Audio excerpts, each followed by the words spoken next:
guys, welcome back to my channel. We are still in the middle of the COVID-19 craziness, so I thought I would do a little Q&A video. I don't think vlogs are going to be very much fun right now because I'm just sitting at home, but who knows, maybe I'll do a vlog. I also changed where I do my videos. I thought I'd take them into a different part of my apartment. We have some greenery behind us, so I thought that might brighten up the background a little bit. Also, there's really nice light over here. So let's get into the questions. Question number 1, how do you keep your blood sugar in range in the morning? Mine is always crazy high.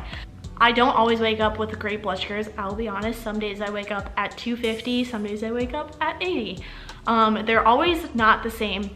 To try and get a good number when I wake up, what I'll do is before I go to bed, if I'm over 140, I'll take a little correction. And that'll just be based on if I ate anything before I went to sleep or what exactly my number is how much I'll take.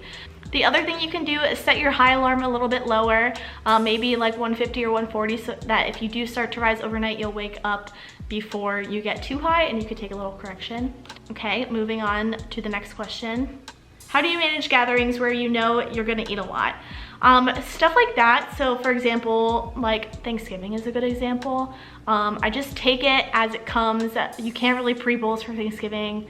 I mean, I guess you can, but it's hard to know with like appetizers and dessert and then like the Thanksgiving meal, how much you're gonna eat. So I just say bolus as you go. If you go higher later, you can take a little insulin. If you go lower later, you can have a little snack. That applies for all situations when I don't know what I'm eating, not just Thanksgiving, by the way. I just thought Thanksgiving was the best example. Next question. How many years have you had diabetes and what age were you diagnosed at? I was diagnosed when I was 6 in November of 2000, so I've had diabetes for about 20 years, a little less than 20 years. Coming up on my 20th anniversary. Maybe we'll have to do something big. What is my favorite foreign food? Asian food. Will die for Asian food. I love it so much. Any kind. Next question. What are your favorite low carb meals and low carb snacks? So low carb snacks, I really like eating pepperoni, string cheese, and even bacon sometimes. Those are all snacks that have a little bit of protein in them, so I find if I get hungry, they will hold me over. But low carb meals, I feel like I can make a whole video on this. I really like anything with like zucchini noodles in it. Yeah, I don't know if I have any like specifically favorite ones. Oh no, I do. There's a meal called egg roll in a bowl, and it's basically egg roll without the like carby part. So it has like cabbage and turkey in it and all the like seasonings, whatever you want to call it. That is so good and very, very low carb. I'll put the recipe below. Okay, moving on. Do you ever become frustrated with T1D? Is there anything that helps you calm down? Yeah, I get frustrated all the time with type 1 diabetes. I feel like it's only human too. A good example of getting frustrated with type 1 diabetes is I think the other day, last week, I had like 3 or 4 nights in a row that I woke up with low blood sugars at like 3 a.m. I could not figure out what was going on, but I didn't have a night last week where I didn't wake up from a low, so I definitely was irritated by that. Something that helps me keep going though and helps to calm me down is to look through Instagram. I love seeing everyone on there, seeing how they manage their diabetes, seeing what struggles they're going through. I think it definitely helps to have people to talk to and people to go to and just people to relate to. So diabetes community is a great spot for that. Okay, moving on. Next question, where is the least painful spot you inject yourself with your insulin pen? That's a hard question to answer because I feel really like anywhere isn't super painful. It's kind of like a hit or miss, but there's not one spot that's like always painful. The thing I like about pens though is if it does hurt, it's over as soon as you like take it out. So the pain will only last a couple seconds. So I don't really have a good answer for that one, but hopefully you like that answer. All right, best advice for a newly diagnosed 29-year-old. Find a community, find your people, find some diabetes. They are the best, they can relate to you, they will know what you're going through. Familiarize yourself with the Instagram community. It is really great, as I kind of previously mentioned. Take it one day at a time. It'll get easier as it goes. You'll get more used to everything. I definitely can understand that it can be really overwhelming at first. Next question, are you on the Omnipod or T-Slim, and what are your likes and dislikes? I am on neither, so I'm on MDI. I'm using the InPen. I did like the Tandem, and I like the Omnipod, but I just like pens better. They just work way better for me. Yeah. Okay. What's my favorite snack? Cheese. Okay, is there a difference in your blood sugars from when you were on Omnipod and now MDI? I noticed personally a huge difference, so I don't know if it has to do with sites or absorption, which is the same thing as sites kind of. I have no idea. I just find that MDI works way better for me. I can get better blood sugars when I'm working out or when I'm just laying at home. I just really like MDI. To answer that question, my blood sugars are much better on MDI. Favorite spot for Dexcom? Definitely under my belly button, kind of in those pouches that everyone has of like fat. I like to think they're full of interstitial fluid because that's where Dexcom thrives. But yeah, that's where I find my best readings are, and that's typically where I put my Dexcom. Okie dokie, next question. Favorite Apple Watch faces and why? Without showing you mine, I love the faces that give you as much information as possible. So for example, my watch face will tell me what my blood sugar is, the weather. I don't know why I find the weather is so important.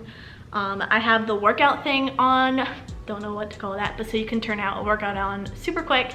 I also have my activity and my battery level as well as the date. I always find, I've tried to do a watch face without the date before, but I always find myself looking for it. So that's my favorite Apple Watch face, the one with the most information. Okay, how did you get your diabetes under control? Definitely through a Dexcom and paying close attention to your numbers. That has really helped me get my diabetes under control. I would say the main part though is the Dexcom.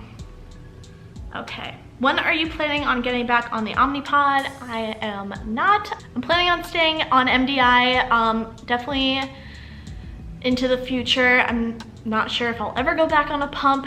I feel like that's a little bit of an impossible question to answer.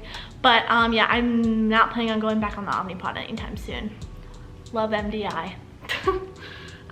Is your apartment an old school building? My apartment is in an old school building, which is really cool. I'm not sure if you guys have ever noticed in the back of my vlogs, but sometimes there's a chalkboard. So yeah, my apartment is an old classroom. Fun fact. What do you do for a living? So I'm a project manager. I work for a small risk management company. That's really all I like to go into. I don't really like to say the name just because I like to keep that area of my life a little private. That's how I travel all the time. I'm also working on a grant as a research assistant, so that's like kind of a side gig, but that's what I do for my full-time job. Okay, how do you tell people you're diabetic? I usually just tell them, or it's pretty obvious when I'm giving an injection or pricking my finger and people are like, what are you doing? And I'm like, oh, I have type 1 diabetes, and usually I've never had a negative reaction. Sure, we've all had someone say something a little snarky to us, but never had any rude reactions, but yeah. Or I just say it, I'm just like, by the way, I have type 1 diabetes. I think it's definitely better to just come out and say it than to like beat around the bush. Are you currently in college or school? No, I did not go to college. Fun fact, well, I went for like a year, but college is definitely not for me. So yeah, I'm not in college and I don't know if I will ever go to college, but you never know.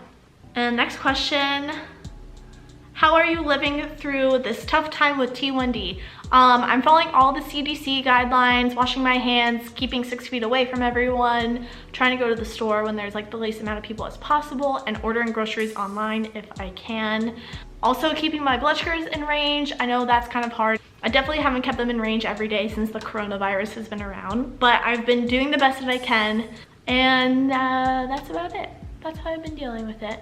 Also not watching the news, getting exercise, going for walks, and I've been reading a book. 2 more questions. How long have I been using the Dexcom for? I've been using it since 2017, November 2017 when I first went on it. Actually, I was on the Dexcom for like a little bit in middle school, but for some reason I hated it. I think that was when it was the G4. But I've been on the G6 since November 2017. Last question, favorite type of low treatments? Candy. Straight up candy. I think it's the best time to eat candy. I think candy just hits the right spot when you're low. So yeah, definitely that is my favorite low snack. That's it for today's video. I hope you guys enjoyed me answering your questions. If you have any more, definitely leave them below in the comments. I'm not sure what kind of content I'm going to be coming up with in the next couple weeks. It all depends on the coronavirus. So maybe I'll just do an at-home vlog. even though I think that'll be kind of boring. I was also thinking about doing a workout video. I don't know. I have a couple of ideas swirling around. We'll see which one I actually end up going with. But that's it for this video. Don't forget to like and subscribe, hit the notification button, and don't forget to follow me on Instagram. I post there all the time, and I post fun things on my stories and stuff. So yeah, all right, I will see you guys in the next video. Bye.